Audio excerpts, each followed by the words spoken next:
Assalamualaikum warahmatullahi ta'ala wabarakatuh.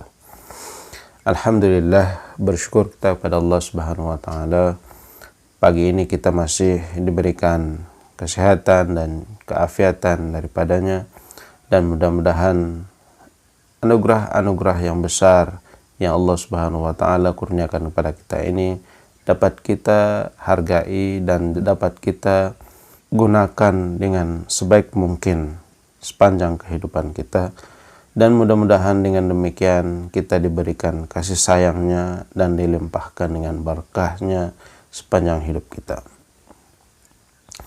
Tuan-tuan, saudaraku sekalian, pada kesempatan ini saya ingin berkongsi sebuah doa yang diajarkan oleh Rasulullah SAW kepada para sahabatnya dikala mereka dalam keadaan terpuruk ataupun dalam keadaan bebanan hutang dan sebagainya, dan dikaitkan dengan keadaan kehidupan kita seharian. Doa ini pun adalah doa yang sangat penting, karena sesungguhnya kita tidak boleh mengandalkan setiap gerak-geri dan juga gerak kerja kita serta usaha kita dengan hanya kekuatan tubuh kita dan juga kekuatan akal pikiran kita, tetapi harus kita gantungkan kepada yang maha kuasa, yaitu Allah Subhanahu wa ta'ala.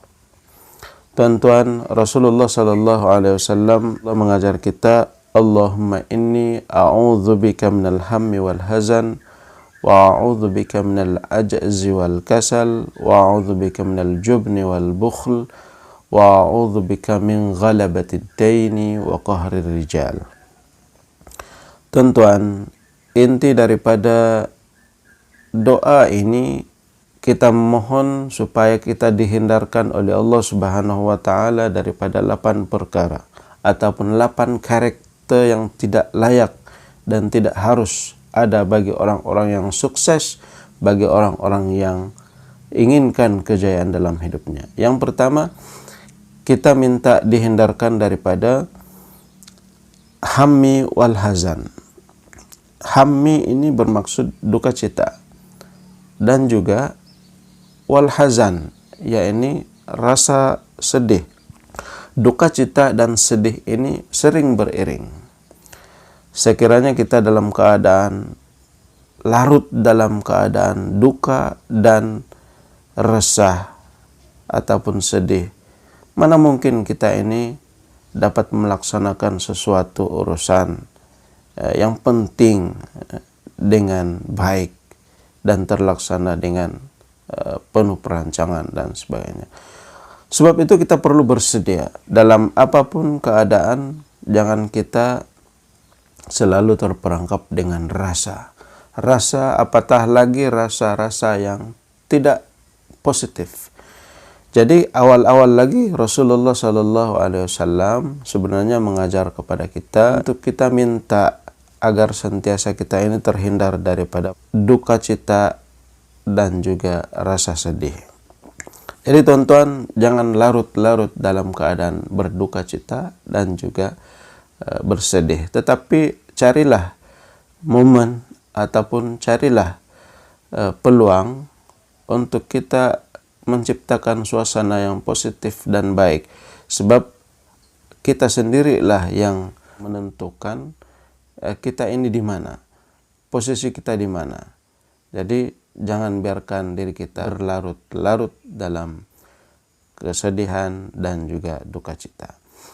Yang seterusnya, kita minta dihindar daripada minal ajzi wal kasal, daripada sifat lemah dan juga malas. Lemah dan malas, dua sifat yang berakibat fatal kepada diri kita. Sekiranya kita ini menjadi orang yang lemah semangat, lemah mental, kalah sebelum bertarung, kalah sebelum berperang, lemah, rasa lemah, dan juga malas. Bila sudah lemah, tambah lagi dengan malas, maka semakin terpuruklah kita. Ciptakan bagaimana supaya kita ini menjadi orang yang kuat, bukan orang yang lemah, dan orang yang rajin, orang yang tangguh dalam kehidupan kita. Kita ini tidak maju sebab kita ini lemah. Sering mendahulukan risiko daripada solusi. Memang penting untuk kita merancang, melihat kekuatan, kelemahan, peluang, dan juga SWOT itu. Tetapi jangan berlama-lama untuk kita melihat risiko-risiko. Sebab semua perkara ini terukur dan pasti kita akan dapat menyelesaikannya. Permasalahannya adalah mindset kita, cara kita berpikir. Kalaulah lebih awal kita melihat sesuatu perkara itu sebagai halangan, hambatan, dan sebagainya, memang kita akan menjadi orang yang lemah. Tetapi cenderunglah untuk menjadi orang yang kuat mentalnya, kuat semangatnya, dan juga tekun, ulet, itqon, bersungguh-sungguh, tekun, jangan malas. Yang seterusnya, kita minta kepada Allah Subhanahu wa taala agar kita terhindar daripada sifat pengecut dan bakhil, yaitu jubun dan bakhil. Jub ini pengecut dan juga bakhil, sama dengan yang tadi itu, lemah. Pengecut belum berlaku sudah kecut, baru nampak dia sudah longlai. Jangan melihat masalah kita itu dari segi besarnya, tetapi lihatlah masalah itu bagaimana untuk kita memecahkan masalah-masalah. Jangan jadi orang yang pengecut, diminta pertanggungjawaban kita lari, itu pengecut. Dan juga dalam masa yang sama jangan jadi orang yang bakhil. Untuk kita menjadi orang yang bahagia dan kaya, jadilah orang yang suka memberi sedekah, bantuan, sumbangan.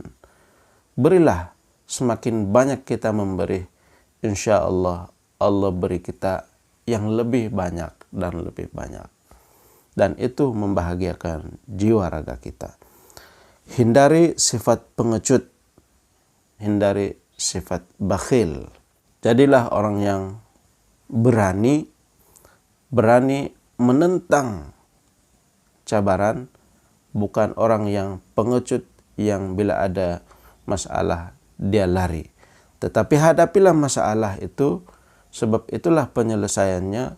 Pecahkanlah dia sekecil-kecilnya sehingga selesai masalah yang kita hadapi. Jangan bersifat pengecut, lari daripada tentangan dan juga masalah. Hadapilah masalah, dan itulah cara penyelesaiannya. Dan untuk memperkayakan jiwa raga kita, kayakan juga materi kita, kita berikan kepada yang lain. Berikan walaupun kecil, itu tidak ada masalah. Walaupun di mata kita sudah menjadi second, tetapi di mata orang lain ataupun pada pandangan orang yang sangat memerlukan, itu adalah barang yang berharga dan bernilai baginya. Memberilah, nescaya engkau akan diberikan berlipat-lipat oleh Allah Subhanahu wa taala. Dan yang terakhir, kita berlindung daripada Allah Subhanahu wa taala daripada ad-dain, yakni bebanan hutang, dan juga waqahrir rijal, yaitu penindasan orang lain. Kita minta terhindar daripada hutang. Masalahnya sekarang ini kita sudah berhutang.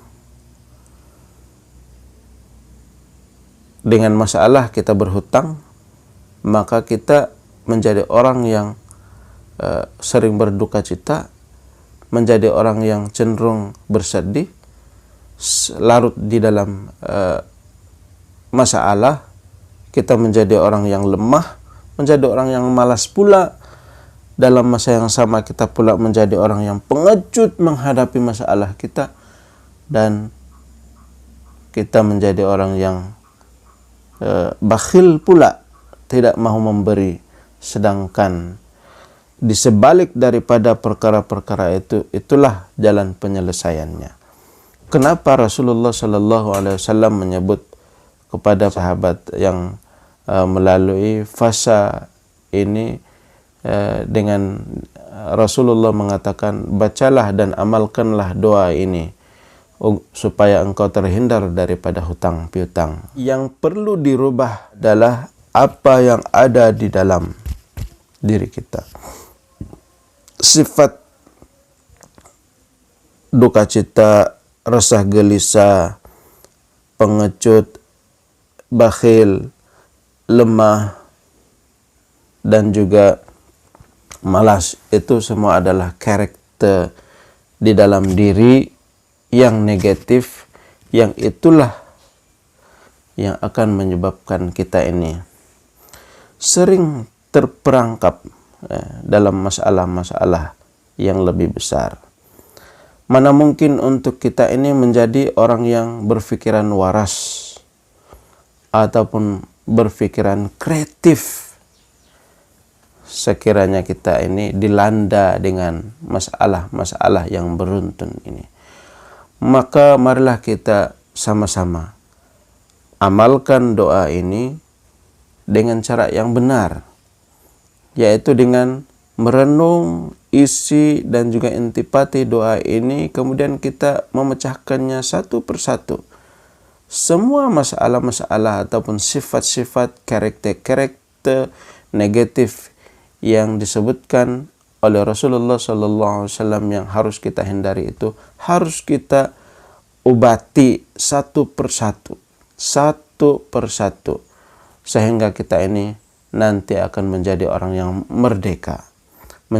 yang merdeka, bukan saja terlepas daripada bebanan hutang piutang, tetapi kita juga akan menjadi orang yang lebih kreatif, lebih inovatif, lebih terampil, lebih percaya diri, lebih luas wawasan dan pandangannya lebih jauh. Dan inilah yang akan memacu kejayaan kita, baik kita sebagai seorang pencari kebahagiaan dunia maupun pencari kebahagiaan hakiki, yaitu akhirat. Marilah kita sama-sama mengamalkan doa-doa warid daripada Rasulullah Sallallahu Alaihi Wasallam dengan cara dan kaidah pengamalan yang sesuai dan terbaik. Mudah-mudahan bermanfaat. Assalamualaikum warahmatullahi taala wabarakatuh.